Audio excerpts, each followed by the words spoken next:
Today, we are going to control the brightness of the LED using the KME app. You only need an ESP and some LEDs. Connect the LEDs positive to the ESP's GPIO pin 18 and GND to GND. Then connect the USB cable. Open the latest KME config tool. Then click the three lines and select ports and upload firmware. It will automatically detect the board and upload the firmware.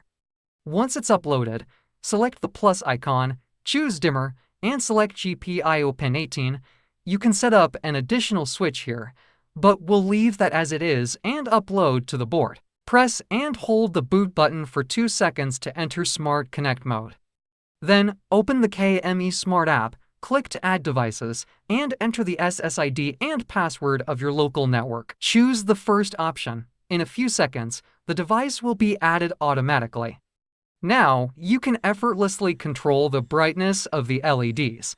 Not just LEDs, you can control AC lights too.